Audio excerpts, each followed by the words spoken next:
Core TV News, expanding your view. Bring back our girls, the words in the mouth of every Nigerian, and of course, across the world, we've seen international communities protesting for the release of our girls. This is very, very important at this point for everyone to come together.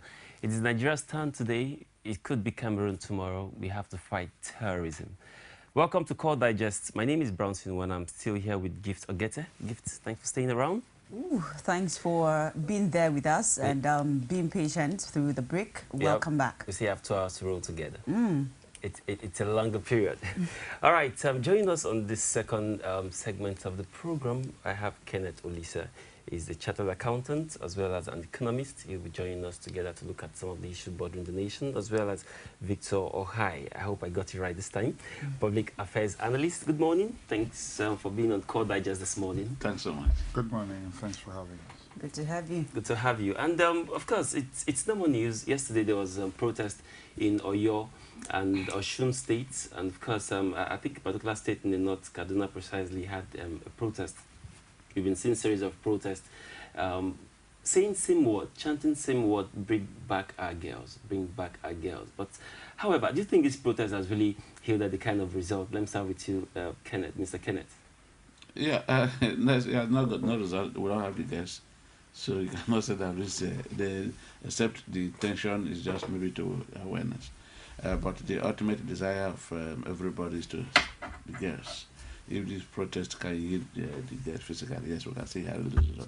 But if the protest is to heighten awareness and for people to register their feeling, yes, you can say that. The ultimate thing for us now is to see that we have these young ladies, physically, and that's where we can rejoice. Just as we cannot say that the protest is entirely useless. All right, but also we also have to look at the fact that this protest by Nigerians has also, awakened the government. Having protests from Lagos to Abuja to Port Harcourt to other parts of the countries. You can't take away the impact of this by probably making Nigeria to be prompt. Now, don't forget we have international communities coming in. This might just be a result of the series of protests, Mr. Victor. Well, I have mixed feelings about the protests.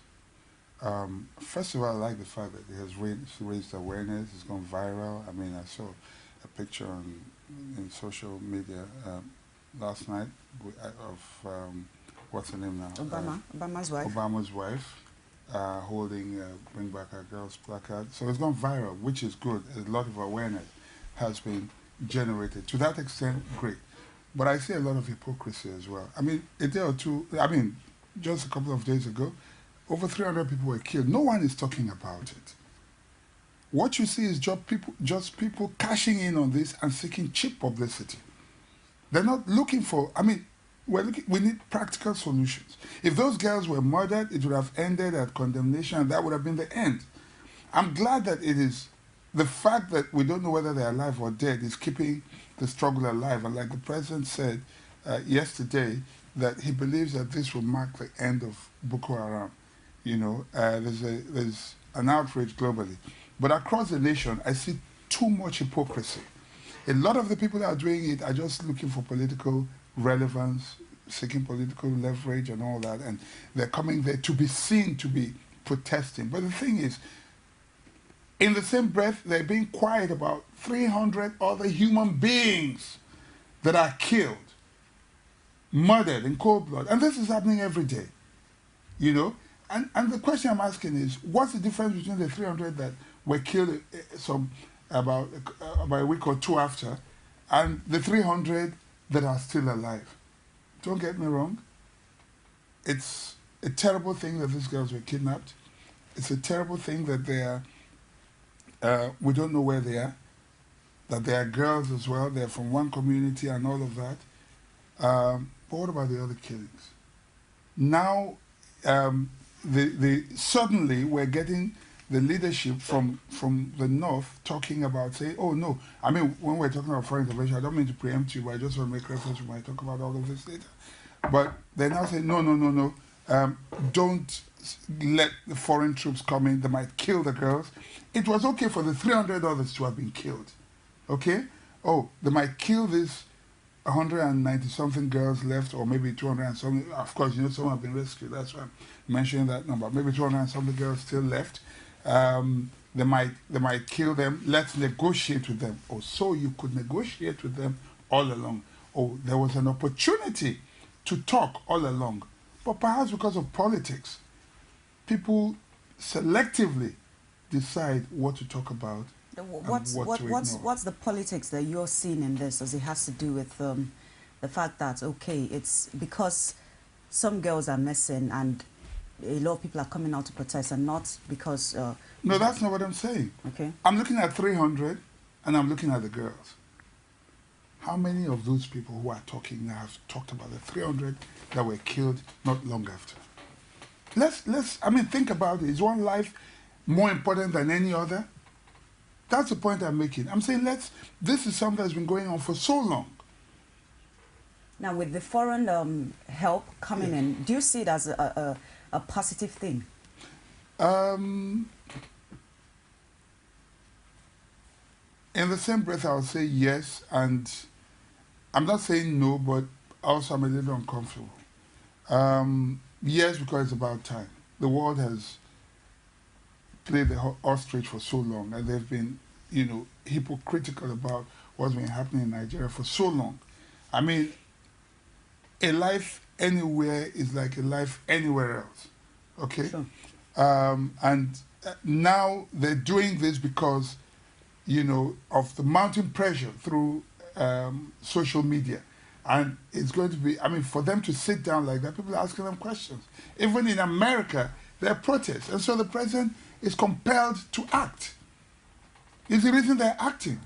It's because there are people there also on the streets, which is why the protest is good, you know. But people were being killed and they never said anything. No, but I read in the papers that the U.S. had actually asked to help in a situation like this, but the Nigerian government was foot dragging. Do you think that, I mean, it's because everyone is shouting at this point that they're coming in, or it's because Nigeria did not open their doors early enough? Not necessarily. I mean, if you say you're helping, it depends on what kind of help you want to give, you know. There are lots of things they can do. I mean, in terms of intelligence, in terms of some sort of reconnaissance, or what do you call it now? What do you call it? When you satellite monitoring of movements of people and things. They have advanced technology that they can place at our disposal. I know we have a NIGCOMSAT. I don't know how good it is and what, you know, whether it's for things like this. But let me just share something with you.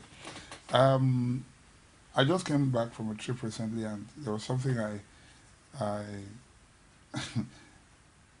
let me not talk too much about, but there's something that I came in touch with, and I just said to myself, either that they are not aware or so. You don't even need to go so far. You know, there are, even in filmmaking, there are camera drones that can go so high, about 1 kilometer high, maybe even more, and farther, you know, ahead, without even losing contact with the base, which is a Wi-Fi, you know, device. You control it, and you can see everything that is happening, which means you can begin to monitor, not even the sophisticated drones the Americans are using.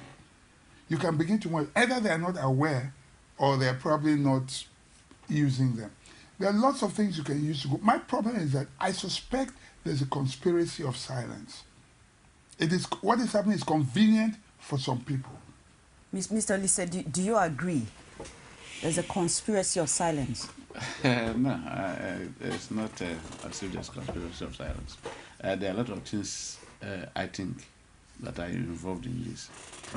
First and foremost, you talk about doing something, and you talk about the perception of what you are doing, how people see it. Nigerian leaders are used to this kind of laxity until people, you know, shout. I remember around 24th January 1983, the Net building was on fire. Shagari was traveling out. He took international outcry before he could come and come back. I remember 27th January 2012, there was bomb blast at Ikeja there. The former President Obasanjo was there, and he was telling that, do I need to be here? I'm talking about how Nigerian leaders react. We have had a series of this. The Nigerian reaction of the leaders so far are not suiting enough. That's what Shakespeare said. Shakespeare said that when comfort ceases to come, discomfort swells. That is to say, if anything happens to you now and I keep quiet, you feel more pain than if I say sorry, even if sorry has not added anything to it. So the way our leaders react to events and national disaster sometimes are discouraging. It's not only about Boko. We have refused to be proactive. We have refused to learn from history, and Nigerians have been suffering so much from it. I do not want to believe that a small portion of Nigeria, can overwhelm Nigeria, especially where the terrain cannot be said to be difficult. Like you said, Nigeria data and all that. I do not see reason. Supposing another country attacked Nigeria, is it what we're talking about? One life is too much for anybody. It's not even about 300. It's not even about. If you remember the history of the First World War, it's because Archduke or something was attacked. And Sarajevo and others started attacking. That's what led the whole world into war. So what value do we place on Nigeria? I know too that they have said that when beggars die, there are no comments seen. But heavens themselves bless for the death of princes. I know that maybe because this is the late of lesser mortals, it's sounding like this. 2 weeks ago, the whole National Executive Council could not hold because the brother of the vice president died. If you get what I'm trying to say. So we have not been able to premise that every individual, that Nigeria can put everything that they ever hold sacred to rescue Kenetolise if I'm in danger. You understand what I'm saying? Look at what happened in Malaysia. The best technology is deployed to search in the water where it's fruitless. People who have been with this, who have crashed, and so I've not seen. That's what I'm talking about perception. Are you saying that it has to do with this? What I'm saying, I wanted to see that by the daybreak, but all Nigerian soldiers were in Sambisa. You understand? If I see them searching, even if they are pretending, it would have been a lot of relief. That's why I'm making all this. That's the background I'm taking. I have not seen Nigeria making enough. Now, I don't want to say whether they came earlier enough. There's international relationship. They cannot say because there's a problem in Nigeria, you don't interplane and jump into Nigeria. There are processes. You understand? So whether they are coming or not, could have been be because of international relationships. After all, there was a world, what's it called? The one they bombed at Asokoro. The world United Nations. Why they didn't fly in the next day? So I mean, these things have to follow approach. But it tells you that it's almost like Nigeria cannot rescue any Nigeria. It's almost like we are hopeless in Nigeria. You understand? It's almost that when 2011, 9/11, the America was attacked, no one nation helped America.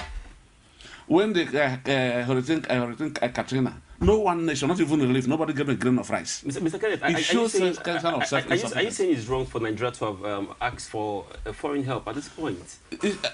You have not shown enough to begin to seek for help. That's what I'm saying. You have not shown that this is more than me. We are talking about 3 or 4 states, call it 6 states, 1/60 of this our political zone that is being challenged. And you have not shown that, look, I have tried and look, I'm overwhelmed. We have not seen enough. You are still holding your conferences. You all need to shift to the venue. You are conferences. I've not seen. I thought that by now, when the chief of the army staff is talking, then he would have lost his voice. But then, having been in the field. Do you also remember that Nigerian army came out to say that the weapons and arms by this Boko Haram is more than what they have in their quarters? Doesn't that also tell that they made their own point? Who are they? I don't think Nigerian army says so. Nigerian army could not have said so. Didn't say so. I couldn't have said it. The governor that made such made that statement. And well, you might have ordinary soldiers on the field making comments like that, but officially, no. Nigerian army would never have made a statement like that. You get what I'm saying? I have not seen Nigerian government do enough. So look, there's no country in this world that this cannot amount to national emergency. There's nowhere. What would you have had Jonathan do? From the one. there would have been full scale of emergency, having surveillance in your midst. But again, do not forget they would have removed the surveillance from and condoned of the whole place. What happened in the West? Operation Wait here. That's why I had the first what do you call it? First state of emergency. You understand? This state of emergency, you say, okay, a state of emergency, House should be sitting, governor should be there. I mean, it can't work. What if it's actually state of emergency as it stands? I do not see that we have done this to the spirit and letter of what state of emergency it means. I don't see that Nigeria I don't see Nigeria having deployed all that makes Nigeria the might of Nigeria. I have not seen how many helicopters hovering in Sambisa bush. I have not seen, even if it's knockout, they're shooting into the bush. Shoot what do you call this, smoke, this thing that smoke, I mean, what's it called, tear gas into the bush. I have not seen that. People are just, they are equipped to, they are coming, you know, and I know, yes, somebody can always tell you that this is almost like guerrilla warfare. You don't know who is involved. But since we have the suspicion that this area is where they are habiting, I thought that even if you mobilize the whole Nigeria, put your Boy Scout, join your all everybody, let everybody run. Let me hold you there. When you make that effort and you are overwhelmed and you are looking for foreign support, you can understand it. Let me hold you there quickly. Now, based on your analysis and what you've said about our army, that probably they've not put in enough. Now, that doesn't mean that, Mr. Victor, Nigerian army lacked will to fight this insurgency. We do not have a united army, I'm sorry to say. The army has been corrupted by a virus that destroys any army. When an army is polarized along religious lines, sometimes ethnic lines, you cannot have a united army. When you talk about an army, there is no race, no color, no religion, no ethnic divide. We have heard, and let me just use the word rumors, or it has been alleged that recruitments, when they are made into the Nigerian army, at the point at which they are, these people are trained, and when they're about to disband them, a group will just suddenly disappear.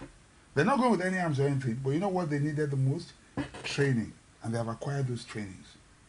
And they disappear. We have heard, or it has been alleged, that some of these soldiers, when they go into the field, they see some of their course mates on the other side. Question is, who is doing this recruitment? If it is true. Okay? How are these people, how did they get to the other side? It has also been alleged, everything I said so far is a rumor, but I'm sure you may have heard it or some, that sometimes some commanders will send a group in front, give them different uniforms, they go forward, and then the group behind will suddenly withdraw, and then they will just massacre those ones. You find many now deserting. You want to ask yourself, what is happening? How can you fight a fight like that when you have frenemies? By that I mean friendly enemies or intimate enemies. So the problem is very complicated. We might blame the army, we might blame the president and all that, but if there's infiltration, there's very little you can do. And it's difficult to know who is who. It's not written on the face.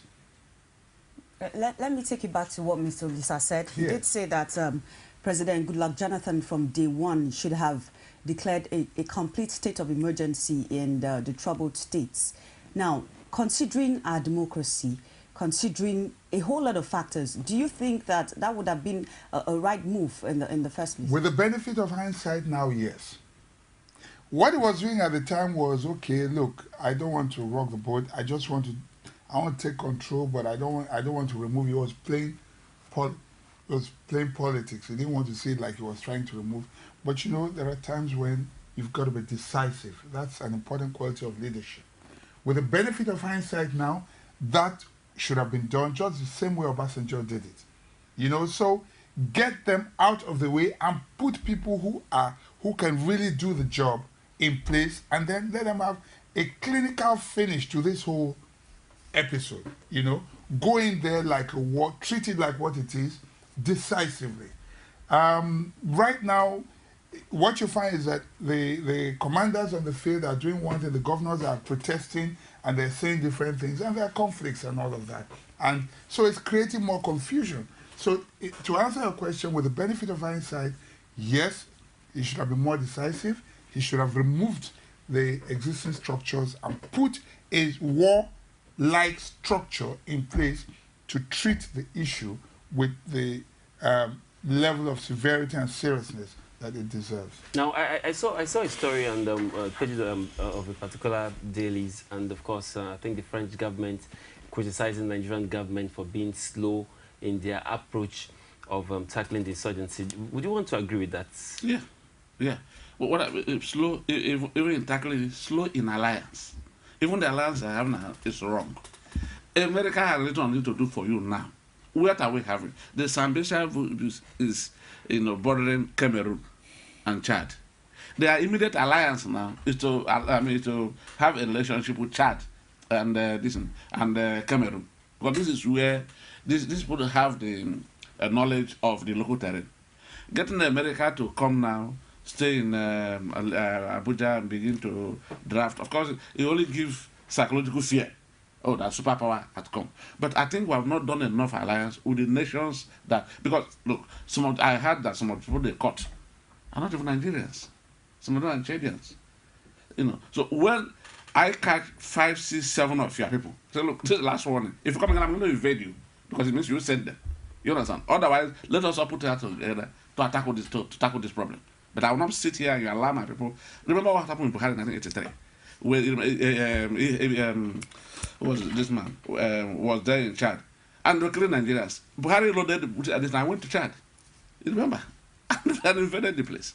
And they were talking. Shagari was talking. I said, "Look, we can't be talking politics in Lagos. People are dying." He invaded them, and they said, "Okay, that's how he stopped." So if people are coming there innocently, and I said, "Let us cooperate," you refuse, and people are not, and they're still coming, and my people and I can have evidence that you are sending people to come and kill my people. It's going to, I'm going to define it as an act of hostility. Yes. You understand? By the time you raise your voice, it now becomes imperative for them to think of you to cooperate, or we'll go on full-scale engagement. That I'm going to allow you to have people as a heaven to go and attack my place. So I'm saying that the alliance should have been such strategic that can give the desired result.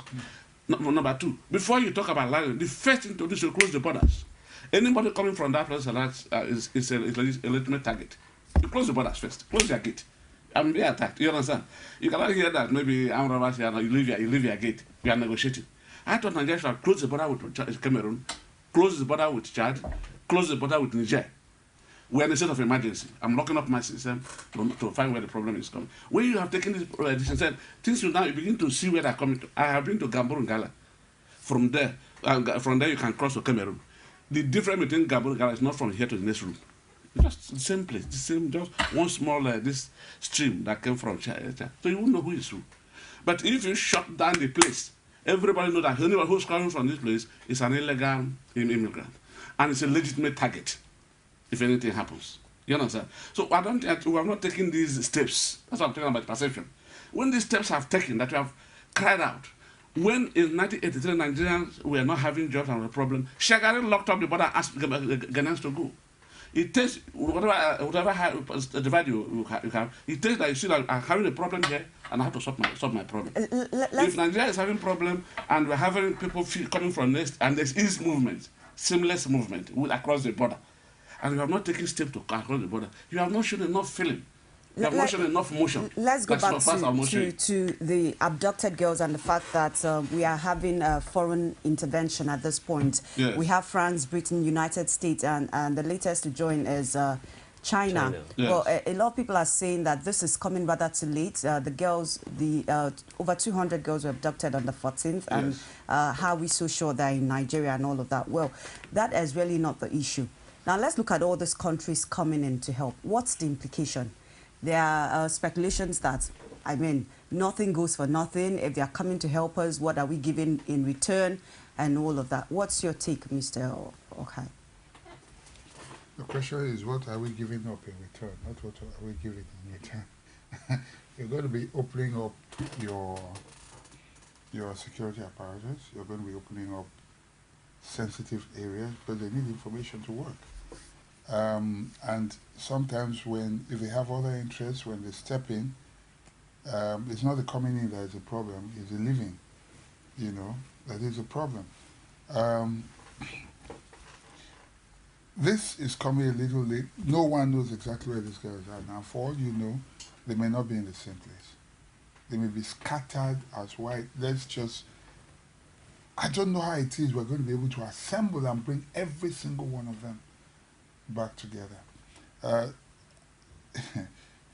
I found something interesting. Even before Shekau spoke, a prominent leader, or is it governor from the north, said they're going to sell the girls, or they're selling the girls. Was that preemptive? Was that prophetic? Or was there something he knew that the rest of us didn't know, that Shekau later confirmed?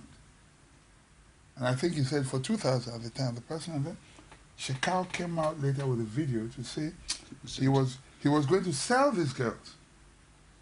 Question is was it a coincidence? Have these girls already... It may have been a coincidence. You think so? We have similar coincidence in 1983. When Delegawa wrote an article, Delegawa wrote an article 3 days before the net building was burned. Delegawa wrote an article. He said, look, what's talking about? And said all it took was to get a match. And that 3 days after the net was burned, Delegawa was arrested. You got what I'm talking about? I'm talking about coincidence. We're talking about this like insight. So if somebody is making statement and 3 days after something that looks like last statement is happening, so I'm not saying that it's not the first time. If I like the fact that you're looking at that precedent, yes. But why I'm a little uncomfortable with it is I do not think slavery is practiced in Nigeria. The issue of arson is not uncommon as a solution to covering corruption and things like that. But the idea of selling girls is not very common. I know about human trafficking, but the first idea that would occur to anyone would not be that this, excuse my use of language, sex-starved fighting men in the bush would think about capturing girls to sell. What you would think about is probably as human shields, as for anything else, but not to sell. I don't think that would have occurred to any one of us. That's why I'm not so comfortable. Maybe it is, or maybe not. Let's give it the benefit of the doubt. However, as it is, the coming in of the foreign powers, I'm hoping that, if they're coming in, they're also sticking their reputation, they're sticking their integrity. And the good thing about it is that if you ignore terrorism in one part of the world, it might just come and hit you in your own backyard. Yeah. You never know how wide it can spread. So their coming in is very important. Don't forget they have vested interest in this country as well. I just came back from Abuja, and in the hotel where I stayed, there were not less than 100. I'm not exaggerating, at least from the desk. From the first day they arrived, at the desk I confirmed there were 100 rooms booked by Chinese, okay, coming in for the World Economic Forum. And I don't know how many more hotels there were lodging in. Now, what does that tell me? These people are interested in doing business here, Now, if this country disintegrates, they lose this market. So it is in their interest to make sure that this market stays together for their own economic interests. For the Americans, the same, the British, the same. And so I have no doubt that they will come. They may not put any boots on the ground, okay? But they will avail us of intelligence that, if we use well, would help us. They are promised to send drones as well. And if the drone technology is employed, you would be able to scan the environment physically and see where these people are likely to be.